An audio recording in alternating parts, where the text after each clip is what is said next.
ایک روز حضرت ابوبکر صدیق رضی اللہ تعالیٰ عنہ گرمی کی ایک سخت دوپہر میں گھر سے نکل کر مسجد کی طرف آئے۔ حضرت عمر رضی اللہ تعالیٰ عنہ نے ان کو دیکھ کر پوچھا کہ ابوبکر آپ اس وقت گھر سے کیوں نکلے؟ حضرت ابوبکر رضی اللہ تعالیٰ عنہ نے فرمایا بھوک کی شدت کی وجہ سے۔ حضرت عمر رضی اللہ تعالیٰ عنہ نے کہا اللہ کی قسم میرے گھر سے نکلنے کا سبب بھی یہی ہے۔ اتنے میں حضور صلی اللہ علیہ وسلم بھی تشریف لائے اور فرمایا اللہ کی قسم گھر سے نکلنے کا سبب بھی یہی ہے۔ پھر تینوں حضرات نے دیکھا کہ سامنے اللہ کی قسم میرے گھر سے نکلنے کا سبب بھی یہی ہے۔ پھر تینوں حضرات نے دیکھا کہ سامنے بسم اللہ الرحمن الرحیم سورج سر پر کڑا اپنے شعلے پھینک رہا تھا۔ گرمی کی شدت سے ریت تپ رہی تھی۔ ایسی کڑی دوپہر کے وقت حضرت ابوبکر صدیق رضی اللہ تعالیٰ عنہ گھر سے نکلے اور مسجد میں آئے۔ حضرت عمر بن الخطاب رضی اللہ تعالیٰ عنہ نے ان کو دیکھا تو پوچھا اے ابوبکر ایسے وقت میں آپ رضی اللہ تعالیٰ عنہ گھر سے کیوں نکلے ہیں؟ حضرت ابوبکر صدیق رضی اللہ تعالیٰ عنہ نے فرمایا بھوک کی شدت میں ہی گھر سے نکلنے پر مجبور کیا۔ حضرت عمر رضی اللہ تعالیٰ عنہ نے فرمایا خدا گواہ ہے کہ میرے گھر سے نکلنے کا سبب بھی یہی ہے۔ دریا اسنا کی وہ آپس میں گفتگو کر رہے تھے کہ حضور اکرم صلی اللہ علیہ وسلم بھی تشریف لے آئے۔ حضور صلی اللہ علیہ وسلم نے فرمایا اس ذات کی قسم جس کی قبضے میں میری جان ہے میرا بھی گھر سے نکلنے کا یہی سبب ہے، بس تم دونوں میرے ساتھ چلو۔ چنانچہ وہ چلتے ہوئے حضرت ابو ایوب انصاری رضی اللہ تعالیٰ عنہ کے دروازے پر پہنچے۔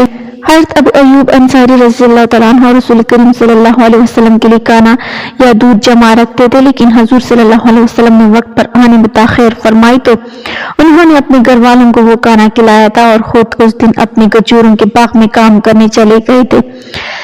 بہرحال جب یہ حضرات حضرت ابو ایوب انصاری رضی اللہ تعالیٰ عنہ کے دروازے پر پہنچے تو ان کی بیوی نکلی اور اس نے حضور صلی اللہ علیہ وسلم اور حضور صلی اللہ علیہ وسلم کے ساتھیوں کو خوش آمدید کہا۔ حضور اکرم صلی اللہ علیہ وسلم نے پوچھا ابو ایوب انصاری کہاں ہے؟ حضرت ابو ایوب انصاری رضی اللہ تعالیٰ عنہ نے یہ آواز سنی تو دوڑے ہوئے آئے اور حضرت صلی اللہ علیہ وسلم اور حضور کے اصحاب رضی اللہ تعالیٰ عنہم کو خوش آمدید کہا۔ پھر عرض کیا اے اللہ کے نبی صلی اللہ علیہ وسلم آپ نے آنے میں دیر کر دی۔ حضور اقدس صلی اللہ علیہ وسلم نے مسکراتے ہوئے اپنا سر مبارک ہلایا اور فرمایا ہاں تم سچ کہتے ہو۔ پھر حضرت ابو ایوب انصاری رضی اللہ تعالیٰ عنہ جلدی سے گئے اور درخت خرما سے ہر طرح کی کھجوروں کا خوشہ توڑ لائے جن میں تر و تازہ کھجوریں بھی تھیں اور خشک کھجوریں بھی تھیں۔ حضور نے شفقت کے انداز میں پوچھا تم نے ہمارے لیے صرف خشک کھجوریں ہی کیوں نہ توڑ ڈالی؟ ابو ایوب انصاری رضی اللہ تعالیٰ عنہ نے مسکراتے ہوئے عرض کیا رسول اللہ صلی اللہ علیہ وسلم میں نے چاہا کہ آپ تر و تازہ کھجوریں اور خشک کھجوریں سب کھائیں اور اس کے علاوہ ایک جانور آپ صلی اللہ علیہ وسلم کے لیے ذبح کروں۔ حضور نے فرمایا اگر جانور ذبح کرو تو دیکھا کہ دودھ والا جانور ذبح نہ کرنا۔ چنانچہ حضرت ابو ایوب انصاری رضی اللہ تعالیٰ عنہ نے بکری کا ایک بچہ ذبح کیا اور اپنی بیوی سے کہا کہ آٹا گوندو اور روٹیاں پکاؤ۔ اس بکری کا آدھا حصہ پکایا اور دوسرا آدھا حصہ بھون لیا۔ جب حضرت ابو ایوب انصاری رضی اللہ تعالیٰ عنہ نے کھانا تیار کر کے حضور اکرم صلی اللہ علیہ وسلم اور آپ صلی اللہ علیہ وسلم کے دو ساتھیوں کے سامنے رکھا انہوں نے کہا تو حضرت صلی اللہ علیہ وسلم نے آنکھوں میں آنسو بھر آئے اور فرمایا یہ گوشت روٹی اور کچی پکی کھجوریں ہیں، اس ذات کی قسم جس کی قبضے میں میری جان ہے یہ وہی نعمتیں ہیں جن کے متعلق قیامت کے دن تم سے سوال ہوگا۔ سوال کیا جائے گا تو جب تم کو اس قسم کی نعمت ملے اور اسے کھانے کے لیے اپنے ہاتھ میں لو تو کہو بسم اللہ، اور جب آسودہ ہو جاؤ تو کہو اللہ کا شکر ہے جس نے ہم کو آسودگی بخشی، ہم کو انعام سے نوازا اور ہمارے اوپر مہربانی کی۔ پھر آپ صلی اللہ علیہ وسلم جانے کے لیے اٹھ کھڑے ہوئے اور چلتے چلتے حضرت ابو ایوب انصاری رضی اللہ تعالیٰ عنہ سے فرمایا کل ہمارے پاس آنا۔ آپ صلی اللہ علیہ وسلم کا معمول تھا کہ جب کوئی شخص آپ کے ساتھ احسان کرتا تو آپ صلی اللہ علیہ وسلم اس بات کو پسند کرتے تھے کہ اس کے احسان کا بدلہ چکا دیں۔ حضرت ابو ایوب انصاری رضی اللہ تعالیٰ عنہ حضور اکرم صلی اللہ علیہ وسلم کی یہ بات نہیں سن سکے تو حضرت عمر فاروق رضی اللہ تعالیٰ عنہ نے ان سے کہا کہ ابو ایوب رضی اللہ تعالیٰ عنہ رسول اللہ صلی اللہ علیہ وسلم فرما رہے ہیں کہ کل تم میرے پاس آنا۔ حضرت ابو ایوب انصاری رضی اللہ تعالیٰ عنہ نے کہا کہ رسول اللہ صلی اللہ علیہ وسلم کا حکم میرے آنکھوں پر۔ جب دوسرے دن حضرت ابو ایوب انصاری رضی اللہ تعالیٰ عنہ رسول صلی اللہ علیہ وسلم کی خدمت میں حاضر ہوئے تو آپ صلی اللہ علیہ وسلم نے ان کو ایک لونڈی جو آپ صلی اللہ علیہ وسلم کی خدمت کیا کرتی تھی کہتے ہوئے عنایت فرمائی کہ ابو ایوب انصاری اس کے ساتھ حسن سلوک کے ساتھ پیش آنا، یہ جب تک ہمارے یہاں رہی ہے ہم نے اس میں سوائے خیر کے کچھ نہیں دیکھا۔ وہ لونڈی کو لیے ہوئے گھر لوٹے جب حضرت ام ایوب رضی اللہ تعالی عنہا نے دیکھا، ام ایوب تو بولی ابو ایوب یہ لونڈی کس کی ہے؟ ہماری ہے، نبی کریم صلی اللہ علیہ وسلم نے ہمیں عنایت فرمائی ہے۔ انہوں نے جواب دیا، یہ سن کر حضرت ام ایوب رضی اللہ تعالی عنہ نے کہا کتنا عظیم ہے عطا کرنے والا اور کتنا عمدہ ہے عطیہ، اور آپ صلی اللہ علیہ وسلم نے ہم کو اس کے ساتھ حسن سلوک کی تاکید فرمائی ہے۔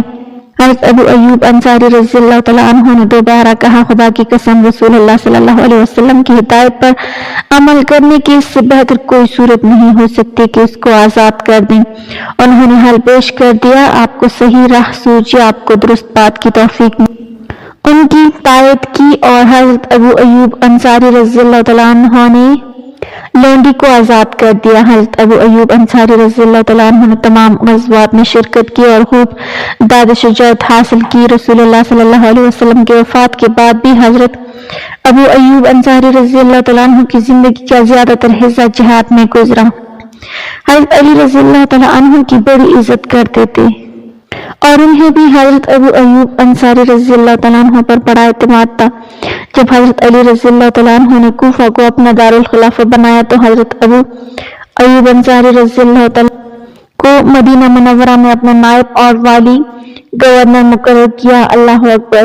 ناظرین کرام، مغرب کی نماز ہو چکی ہے، کچھ نمازیں رخصت ہو گئے ہیں اور کچھ بیٹے ذکر و اذکار میں مہو ہیں۔ ہمارے رسول کریم حضرت محمد مصطفیٰ صلی اللہ علیہ وسلم بھی ابھی مسجد میں تشریف فرما ہے کہ ایک شخص بارگاہ اقدس حضرت محمد مصطفیٰ صلی اللہ علیہ وسلم میں حاضر ہوتا ہے، خستہ حال چہرے پر زندگی کی سختیوں کے نقوش، عرض کرتا ہے، یا رسول اللہ صلی اللہ علیہ وسلم میں مفلس اور مصیبت زدہ ہوں۔ میرے دوستوں، وہ کچھ اور بھی کہنا چاہتا ہے مگر شاید زبان ساتھ نہیں دیتی، مسجد میں پھیلی ہوئی خاموشی اور گمبھیر ہو جاتی ہے۔ میرے نبی کریم حضرت محمد مصطفیٰ صلی اللہ علیہ وسلم چند لمحے اس کے سراپا کا جائزہ لیتے ہیں اور پھر ایک شخص سے فرماتے ہیں، ہمارے ہاں جاؤ اور اس مہمان کے لیے کھانا لے آؤ۔ وہ خالی ہاتھ واپس آ جاتا ہے اور زوجہ محترمہ کا پیغام دیتا ہے کہ اس ذات کی قسم جس نے آپ صلی اللہ علیہ وسلم کو حق دے کر بھیجا ہے، میرے پاس اس وقت پانی کے سوا کچھ بھی نہیں۔ مسافر پیغام سن کر دم بخود رہ جاتا ہے کہ وہ جس بابرکت ہستی کے پاس اپنے افلاس کا رونا لے کر آیا ہے، خود ان کے گھر کا یہ حال ہے۔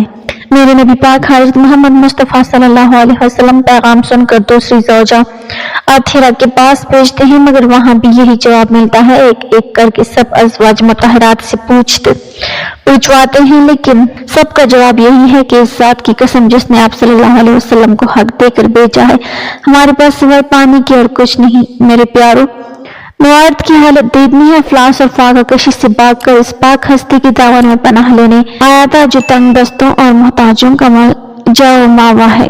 استاد دار دو عالم صلی اللہ علیہ وسلم کے ہاں بھی بس اللہ کا نام ہے، اسے اپنے گھر کا خیال آ جاتا ہے۔ وہاں اتنی احتیاج تو نہ تھی، جب اس نے گھر چھوڑا تھا اس وقت بھی اس کے ہاں 2-3 دن کی خوراک موجود تھی، پھر ایک بکری بھی اس کے پاس تھی جس کا دودھ زیادہ نہ صحیح بچے کے لیے کافی ہو رہتا تھا۔